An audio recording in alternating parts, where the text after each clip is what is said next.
आज आपण स्वप्नाच किचनमध्ये बनवूया लहान मुलांपासून मोठ्यांपर्यंत आवडणारा सर्वांच्या आवडीचा केक, चॉकलेट केक, जो दिसायला जरी कठीण वाटत असला पण बनवायला अगदी सोपा आहे। व्हिडिओ आवडला तर लाईक, शेअर, सबस्क्राईब नक्की करून बेल आयकॉन नक्की प्रेस करा। चला तर केक बनवण्यासाठी सर्वात आधी मी इथे घेतले आहे 1 कप मैदा।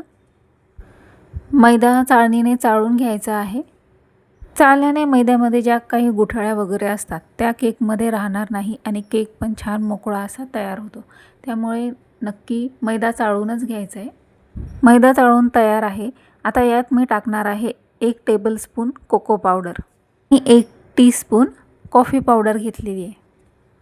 कॉफी पावडर इथे तुम्ही कोणत्याही ब्रँडची घेऊ शकता। मी इथे नेस्लेची कॉफी पावडर घेतलेली आहे आणि अर्धा कप घेतलेले आहे तेल। तेल तुम्ही कोणतेही घेऊ शकता, फक्त ज्याला काही फ्लेवर राहत नाही जसं की राईचं तेल, असे तेल यात टाकायचे नाही। बाकी नॉर्मल साधे कुठलेही तेल यात टाकू शकता। 1 कप घेतलेले आहे दूध। दूध हळूहळू जसं आपल्याला ज्या प्रमाणात लागेल तसं टाकायचं आहे। एकचदा सर्व दूध टाकून घेतले तर आपलं बॅटर पातळ होऊ शकतं। 1 चमचा चॉकलेट सिरप घेतले आहे। अर्धा चमचा मी इथे घेतला आहे बेकिंग सोडा आणि पाव चमचा घ्यायचा आहे खाण्याचा सोडा। 1 चमचा घेतले आहे मिल्क पावडर। आता सगळे इन्ग्रेडियंट्स केकमध्ये जे लागतात ते यामध्ये टाकले गेलेले आहेत। केक व्यवस्थित मिक्स करून घ्यायचे आहे। केकचं बॅटर मला थोडं घट्ट वाटते म्हणून यात आता जे उरले होते ते पण सर्व दूध मी याच्यात टाकून घेतले आणि व्यवस्थित बॅटर मिक्स करून घ्यायचे। बॅटर मिक्स करताना खूप जास्त वेळ इथं फेटायची गरज नाही, अगदी सगळे जिन्नस व्यवस्थित मिक्स झाले पाहिजे इतपतच, म्हणजे 5 मिनटं बॅटर व्यवस्थित नीट फेटून घ्यायचं आहे। आता मी इथे घेतलेली आहे 1 कप साखर, पिठी साखर मी इथे घेतलेली आहे आणि साखरेचे प्रमाण तुम्ही तुमच्या आवडीनुसार घेऊ शकता। तुम्हाला जर जास्त गोड आवडत असेल तर आणखीन अर्धा कप साखर टाकली तरी चालेल, पण मी इथे 1 कप घेतली आहे। 1 वाटी क्रश केलेले चॉकलेट मी इथे टाकून घेतले आहे आणि व्यवस्थित बॅटर मिक्स करून घेतले आहे। आता बॅटरचा रंग पण खूप छान आला आहे। केक बनवायसाठी लागणारे परफेक्ट बॅटर आता इथे तयार झाले आहे। आता केक बेक करायच्या आधी यामध्ये टाकायचं आहे इसेन्स। कधीही केक करताना इसेन्स केक बेक करायच्या आधी 2 मिनटं आधी टाकून बॅटरमध्ये मिक्स करायचा, म्हणजे जो फ्लेवर असतो त्याच्यामध्ये तो खूप छान उतरतो। आता या स्टेपला मी घेतले आहे हार्ट शेपचे केक टिन। याच्यामध्ये मी केक बेक करणार आहे। यासाठी असे हार्ट शेपचा बटर पेपर मी इथे घेतला आहे। बटर पेपर केक टिनमध्ये व्यवस्थित सेट करून घ्यायचा आणि आता यात टाकून घ्यायचे आहे आपण तयार केलेले बॅटर। केक टिनमध्ये बॅटर टाकायच्या आधी बॅटर व्यवस्थित फेटून घ्यायचे, मिक्स करून घ्यायचे आणि आता बॅटर मी याच्यात टाकते आहे। बॅटर टाकल्यानंतर थोडंसं केक टिन टॅप करून घ्यायचं, म्हणजे याच्यात काही बबल्स असतील तर ते निघून जातील। बॅटर टाकायच्या आधी बॅटरमध्ये बबल्स राहणार नाहीत याची काळजी घेते, नाहीतर आपला केक बिघडू शकतो। यासाठी बॅटर अगदी स्मूथच असले पाहिजे। आपले बॅटर अगदी स्मूथ इथे तयार आहे। केक मी कढईमध्ये बनवणार आहे, यासाठी मी कढई सेट करून घेते। कढईमध्ये एक स्टँड मी अशा प्रकारे ठेवून घेतले आहे आणि त्याच्यावर ठेवले आहे केक टिन। आता झाकण याच्यावर ठेवून घ्यायचं आहे आणि केक 30 ते 35 मिनटं बेक करून घ्यायचं आहे। केकच्या साईजनुसार केक शिजायला वेळ लागतो। आपण ज्या प्रमाणात केक बनवला आहे त्यासाठी 30 ते 35 मिनटं ही वेळ अगदी परफेक्ट आहे। आता 30 मिनटानंतर झाकण काढून पाहूया आणि केक टूथने चेक करून बघूया आपला केक कसा शिजला आहे आणि स्टिक अगदी क्लिअर निघाली आहे, म्हणजे केक आपला इथे खूप छान शिजला आहे।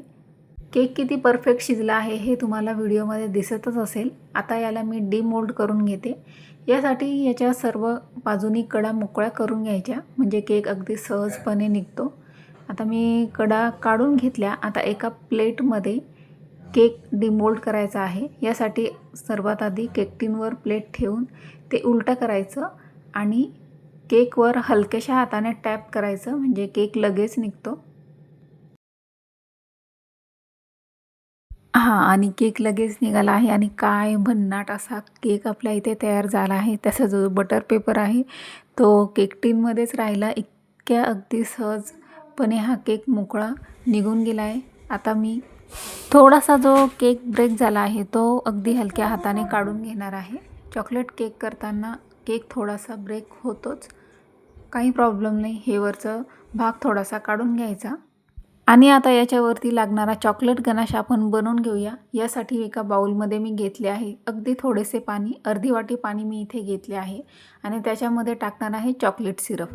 सिरपच्या ऐवजी तुम्ही चॉकलेट मेल्ट करून सुद्धा टाकू शकता, पण अगदी झटपट होते म्हणून मी इथे चॉकलेट सिरपचा वापर केला आहे। इथे मी डार्क चॉकलेट घेतला आहे। पाणी आणि चॉकलेट सिरप व्यवस्थित मिक्स करून घ्यायचं आहे आणि इथे मी घेतले आहे अर्धी वाटी फ्रेश क्रीम आणि त्यात घेतला आहे मेल्टेड केलेलं बटर। आता हे तिन्ही जिन्नस व्यवस्थित मिक्स करून घ्यायचं आणि हे गॅसवर मी अगदी 5 मिनिटासाठी शिजवून घेणार आहे। चॉकलेट गनाश बनवताना हे चॉकलेट अगदी सारखं फेटत राहायचं, नाही तर चॉकलेट खाली लागून जळू शकतं।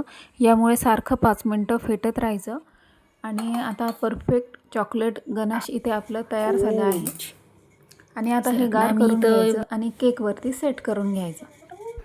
खूप छान मस्त चॉकलेटचा फ्लेवर आला आहे केकला, अगदी खूप छान सुगंध येतो आहे। आता सगळं चॉकलेट गनाश मी याच्यात टाकून मी सेट करून घेणार आहे आणि इथे मी चॉकलेट स्टिक पण घेतली आहे, ती याच्यामध्ये सेट करणार आहे। आता मी घेतले आहे क्रश केलेले चॉकलेट, हे केकवर स्प्रेड करून घेणार आहे। तुमच्या आवडीनुसार कोणत्याही डिझाईनमध्ये तुम्ही हे चॉकलेट स्प्रेड करू शकता। इथं मी हार्ट शेपमध्येच गार्निश करून घेतलं आहे। केक पूर्ण तयार झाल्यानंतर हा 1 ते 2 तासासाठी फ्रीजमध्ये ठेवायचा, म्हणजे केक व्यवस्थित सेट होतो, त्याची चवही याच्यामध्ये उतरते। आता इथे मी एक चॉकलेट सेट करून घेतलं आहे। यासाठी मी डेअरी मिल्क कॅडबरी घेतली आहे आणि एक चेरी घेतली आहे, ती पण इथे सेट करून घेणार आहे। आवडीप्रमाणे तुम्ही केक डिझाईन करू शकता आणि खूपच छान जबरदस्त सुपर टेस्टी चॉकलेट केक इथे आपला तयार झाला आहे। व्हिडिओ लाईक, शेअर, सबस्क्राईब करून बेल आयकॉन नक्की प्रेस करा। चला तर पुन्हा मिळूया अशीच एक नवी रेसिपी घेऊन पुढच्या व्हिडिओमध्ये। तोपर्यंत स्वस्त राहा आणि पाहत राहा A1 स्वप्नाज किचन।